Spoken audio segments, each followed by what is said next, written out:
단점이 그리고 많은 분들이 단점 말씀하시는 게 이 차량의 사이드 미러, 특히 이제 운전사 쪽 사이드 미러가 관광 미러가 아니에요. 그래서 일반 그냥 말 그대로 거울이거든요. 지금도 제가 풀었죠? 너무 급격한 커브라서 잘못 갈 것 같으니까 좀 세게 풀었습니다. 그러면은 크루즈 컨트롤은, 액티브 크루즈 컨트롤은 살아있어요. 제가 핸들 이렇게 풀었을 때 다시 하면 따라갑니다. 처음에 저 오토파일럿을 실행하다가, 반자율 주행을 실행하다가 뭔가 이상이 생겨서 핸들을 틀어서 아까처럼 오토파일럿이 풀리면 오토파일럿과 함께 크루즈 컨트롤도 해지된다고 생각하시거든요. 저도 처음에 그랬어요.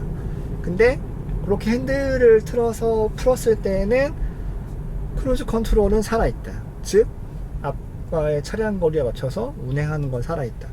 이게 무슨 문제가 있냐면, 앞에 차량이 있으면 오히려 편할 수 있는데, 앞에 차량이 없는데 핸들을 틀어서 뭐 조작을 해가지고 오토파일럿을 풀었을 때 갑자기 차가 빨리 운행하는, 이렇게 마치 이게 급발진처럼 느껴지게 확 가는 경우가 있어요. 그게 왜냐? 크루즈 컨트롤은 살아있기 때문에 앞에 차량 없으니까 그 제한 속도만큼, 설정된 속도만큼 차량이 슉 앞으로 가는 거거든요. 저도 처음에 차 받고 나서 이게 뭐지? 난 분명히 오토파일럿을 해제했는데 왜 차가 마음대로 가는 거지? 급발진인가? 한 경우가 몇 번 있었는데, 이제 그 차이를 이제 알게 된 거죠.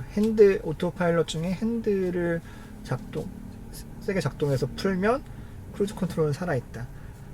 크루즈 컨트롤까지 없애고 한 번에 오토파일럿을 해제하려면 브레이크를 밟아야 된다. 브레이크를 살짝 밟으면 크루즈 컨트롤과 오토파일럿이 해제가 되는 거죠. 혹은 나중에 이제 요새는 익숙해져가지고 이 기어 레버를 위로 올리면 크루즈 컨트롤과 오토파일럿이 모두 해제가 돼요. 그래서 이 단계를 이해하셔야 되는데, 운행하고 있다, 그냥 수동 운행하고 있다, 한 번 누른다, 크루즈 컨트롤, 액티브 크루즈 컨트롤 작동한다, 한 번 더 누른다, 오토파일럿이 된다. 그래서 오토파일럿을 실행하라는 명령을 보통 어떻게 표현하냐면, 더블 클릭하는 것처럼 두 번 기어 레버를 내리세요라고 표현하거든요. 그게 왜 그러냐? 한 번은 크루즈 컨트롤이고, 크루즈 컨트롤 상태에서 한 번 더 하면 오토파일럿이기 때문인 거고, 그래서 오토파일럿이 풀려도 그게 전 단계인 크루즈 컨트롤로 가는 거지. 핸들을 풀었을 때는 크루즈 컨트롤까지 사라지려면 기어 레버를 다시 위로 올리거나 한 번에, 그럼 이제 취소가 되는, 혹은 브레이크를 밟아서 속도를 줄이면 오토파일럿과 크루즈 컨트롤이 같이 해제가 됩니다. 오토바이 표시, 이런 거 참 신기하죠.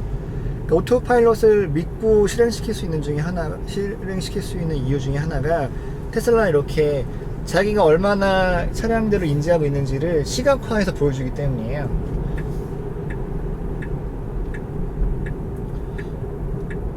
이게 770만원짜리 옵션이죠.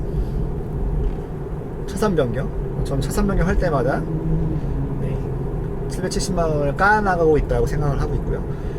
오토파일럿 운행 중에 위험 구간이 이런 데예요. 지금은 문제없이 진행을 했는데, 이렇게 위아래 높낮이가 있는 그늘이 생기는 터널 구간에 있어서, 그러니까 저희도 높낮이가 있을 때 멀리 있는 차량을 가깝게 느낄 수 있잖아요. 이렇게 높낮이가 있는데 저 멀리 있는데 눈으로 보기 가까운 거. 얘도 사실 카메라이기 때문에 걔를 더 가깝게 느껴서 브레이크를 먼저 밟는 경우가 생겨요. 앞에 차량이 없는데도 불구하고. 그때 약간 급격하게 브레이크를 밟거든요. 근데 그렇다고 해서 뭐 뒷차량하고 충돌할 정도로 급격하게 밟진 않아요. 타고 있는 사람이 브레이크 밟은 타이밍이 아닌데 브레이크를 밟으니까 이제 급 브레이크처럼 느껴지는데, 사실은 뭐 뒷차량하고 충돌할 정도가 그런 경우는 아닌데, 처음에는 근데 그런 경우 발생하면 되게 당황스럽죠. 저 같은 경우에는 뭐 자주 다니는 구간에서는 잘 안 되는 때가 어떤 때인지, 지금도 이제 스티어링 나왔죠? 힘드시면 되고요. 이것도 적응하면은 어렵지 않습니다. 그런 구간들이 어딘지 아니까 약간 그때는 준비를 하고 있는 거예요. 긴장을 좀 하고 있고. 근데 한 10번 중에 7, 8번은 문제없이 지나가고요. 한두 번 정도 이제 그럴 때 브레이크를 밟는데, 그거는 아까처럼 긴장하고 계시면 되는 거고, 아까는 또 안 그랬죠? 그리고 이제 터널 가기 전에 이제 그늘이 생기잖아요. 그 그늘 부분에 있어서 오작동이 생길 수 있어요. 오작동이라고 해야 될까요? 그러니까 차량이 있다라고 생각할 수 있는 거죠. 그때도 브레이크를 좀 밟을 수 있는데, 지금 우측으로 붙는 거 보셨나요? 제가 한 게 아닙니다. 얘가 한 겁니다. 차선을 찾아가지고 차선이 안 보이는데 우측에 있다 찾아간 거죠. 운전을 잘해요. 생각보다 잘합니다. 저는 거의 운행할 때 얘한테 차선이 보이는 곳이라면 99% 맡겨서 운행을 합니다. 차선이 안 보이는 곳, 그러니까 골목길이라든가 혹은 사거리에서 차선이 안 보이잖아요. 그럴 때만 제가 운행을 하는 거죠. 또 다른 단점, 그래서 자율주행 시 주의를 해야 된다는 것도 단점일 수 있겠죠. 단점이라고 생각하셔야 될 것 같아요. 그래야 긴장을 하게 될 테니까. 그래서 아까 말씀드린 데 많았는데 주위 차량들의 모습을 시각화해서 보여주니까 얘가 이 정도를 이해하고 있구나, 인지하고 있구나라고 느끼니까 지금 얘가 헷갈리고 있습니다. 풀렸습니다. 왜냐하면 차가 지금 보면은 애매하게 서 있죠, 다들. 그럼 풀렸지만 액티브 크루즈 컨트롤 살아 있고요. 그러면 좀 더 핸들로 주행하다가 제가 다시 더블 클릭해가지고 자율주행으로 맡기고요. 그래서 오히려 그러니까 이 차랑 저랑 운전을 나눠서 한다고 생각하니까 운전의 피로도가 확실히 줄어들었어요. 저 같은 경우에는 개인적으로 운전하는 걸 즐기는 스타일이 아니어서 사실 운전하는 걸 별로 안 좋아하거든요. 근데 이 차는 운전을 저 혼자 하는 게 아니라 이렇게 나눠서 하는 느낌이니까 더 안전한 느낌? 그러니까 완전히 얘한테 맡겨놓고 다른 사람을 위험할 수 있겠죠. 하지만 저는 이제 서로 필요한 부분을 나눠서 한다. 내가 뭐 엑셀 밟고 브레이크 밟고 막 핸들 신경 쓰고 하는 그런 저는 막 그렇게 할 때만 엄청 어깨 힘들어하고 막 그러거든요. 그래서 막 운전하고 나면 어깨 아프고 막 그 다음날 피곤하고 막 그러는데 그런 부분들을 얘가 담당을 하고 저는 눈으로 주변 상황도 살피면서 조금 더 넓은 범위의 시야로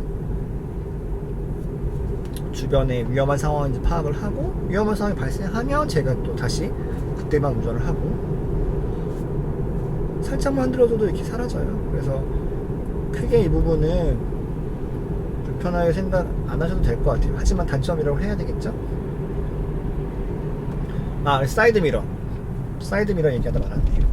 사이드미러, 운전석 쪽에는 사이드미러가 광각이 아니에요. 광각이 아니다 보니까 차량 거리의 감이 평소에 운전하는 차량과 달라서 헷갈릴 수가 있어요.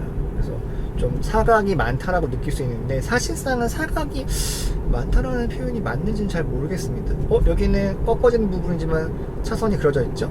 이런 데는 또 잘 갑니다. 그리고 물론 이것도 처음부터 잘 가진 않았어요. 제가 이 길을 자주 운행을 하다 보니까 점점 뭔가 약간 학습이 되는 느낌이 있더라고요. 정확하게 학습이 되는지는 잘 모르겠습니다. 제가 그거를 까보는 건 아니기 때문에 프로그래밍을 아까처럼 이렇게 약간 요새는 사거리에 저렇게 가이드선이라고 해야 되나요? 안내선들 있잖아요. 안내선이 있는데면서 몇 번 다녀봤던 길들을 느낌상 되게 잘 코너가 꺾여지는, 그러니까 커브가 있는 사거리에서도 전혀 문제없이 잘 가더라. 물론 안 그런 경우도 있어요. 그러니까 항상 핸들에 손을 두셔야 되고, 제가 다시 사이드미러로 돌아와서 광각이 아니어서 사각이 많다 라는 게, 그러니까 덜 보이긴 하겠죠. 광각이 좀 더 많이 보이긴 하니까. 근데 차량의 끝선하고 그 사이드 미러의 끝 안쪽 부분하고 맞춰서 주시면 이게 뭐 그렇게 크게, 물론 적응은 필요해요. 저도 첫날 받아온 날은 헷갈리더라고요. 생각해보니까 예전에 제가 차량 탔었지, 렌트했었지, 그 미니 렌트했을 때도 그랬던 것 같고, 뭔가 그때는 왜 그런지 몰랐거든요. 제가 그냥 사이드 미러를 잘 못 보나, 내 차가 아니어서 각도가 잘 안 맞나 그랬는데 그것도 아마 광각 미러가 아니었나 봐요. 그래서 우측에 조수석 쪽에 있는 사이드 미러는 약간 광각이에요. 근데 좌측에 있는 미러는 그냥 말 그대로 거울이기 때문에 사이드 미러는 그 부분에 적응이 필요한 부분, 단점이다. 그래서 많이 교체하세요, 광각 미러로. 근데 저는 이제 타다 보니까 뭐 또 이렇게 적응이 돼서, 사람이 적응의 동물인지라 차각 부분은 제가 또 그렇게 막 거의 자율주행을 맡기지 제가 막 끼어들고 하는 스타일이 아니어서 큰 문제 없이 적응해서 운행을 하고 있습니다. 하지만 그것도 분명 기존 차량을 운행하실 때와 비교해서 단점일 수 있다. 그래서 이 차는 처음에 적응이 분명히 필요해요. 근데 모든 차량이 다 처음 사게 되면, 차량 운전하게 되면 적응이 필요한 부분이 있을 것 같고요. 뭐 적응이 필요한 부분에 차이점이 있을 뿐이지 단점이라고 말씀드렸지만 극복할 수 있는 단점이다. 그리고 또 하나의 단점이 똑같은 이야기일 수 있는데, 이거는 회생제동을 강하게 거는 스타일이거든요, 이 차량은. 이게 무슨 얘기냐 하면, 엑셀을 밟으면 앞으로 가고 엑셀을 떼면 멈춰요. 그러니까 그 놀이동산의 범버카 같은 형태라고 보시면 돼요.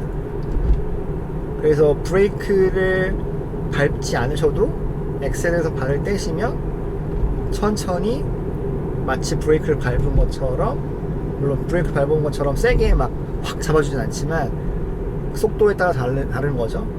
저속으로 갔을 때는 정말 브레이크 밟은 것처럼 멈출 수도 있는 거고. 그래서 저는 거의 브레이크를 운행 중에 안 쓰고 엑셀을 갖고서는 밟았다가 뗐다 해서 운행을 하거든요. 근데 그 감각이 처음에 정말 이질적일 수 있어요. 그래서 되게 꿀렁이고, 그래서 처음 이 차량 운행하시는 분의 차를 탄 동승이는 심지어 멀미를 느끼는 정도일 수도 있어요. 그거는 적응이 필요해요. 지금 제가 수동으로 했는데, 제가 직접 운행하는데 떼면 멈추고 밟으면 가고, 밟다 가다가 제가 뗐습니다. 떼면 멈추고. 요 이제 살짝 발끝으로 엑셀을 컨트롤하는 그 감각을 느끼기 전까지는 운행하는 사람도 심지어 멀미를 느낄 수 있어요. 근데 요거를 적응하고 나시면 이게 엄청 편해요. 엑셀과 브레이크를 왔다 갔다 하는 동작도 피로감을 느끼게 하는 부분 중에 하나였던 것 같아요. 지금 생각해보니까. 그때는 그걸 몰랐는데 당연히 왔다 갔다 해야 되는 거니까. 근데 얘는 엑셀 쪽에만 발을 놓고 밟았다가 살짝 뗐다가 요걸로 속도를 조절하게 되고 나서부터는 제가 수동으로 직접 운전할 때도 피로감이 그 전에 비해서 훨씬 줄어든 거죠. 물론 대부분 저는 이렇게 지금처럼 자율주행 차량을 맡기고요. 자율주행으로 이렇게 보면 얘가 너무 가까우니까 안 들어가다가 거리가 생기니까 들어가고. 한 번 더 누를까요? 한 칸씩 밖에 안 갑니다. 차선변 경우 얘는 한 칸씩 밖에 안 해요. 그게 맞는 거죠. 지금까지 뭐 단점이라고 할 수 있는 부분들, 제가 지금 운행하면서 떠오르는 부분들 섞어서 말씀드렸는데요. 적응의 부분인 것 같아요. 진짜 뭐 적응을 할 수 있다라는 생각만 갖고 계신다면 적응하겠다. 이 차량을 한번 적응하고 나시면 진짜 다른 차량에 대해서 조금 생각하게 되실 것 같아요. 저는 이 차 너무 만족하면서 타고 있고, 하지만 그런 불편한 부분들이 있다. 불편한 부분들을 알고 차량을 구매하시는 데 선택하는 게 필요할 것 같다 라고 생각하고요. 오늘 처음으로 편집 없이, 거의 편집 안 할 것 같아요, 라이브로 제 말을 섞어서 영상을 촬영했는데요. 앞으로도 이런 식의 리뷰 영상 자주 올릴 수 있도록 하겠습니다. 감사합니다.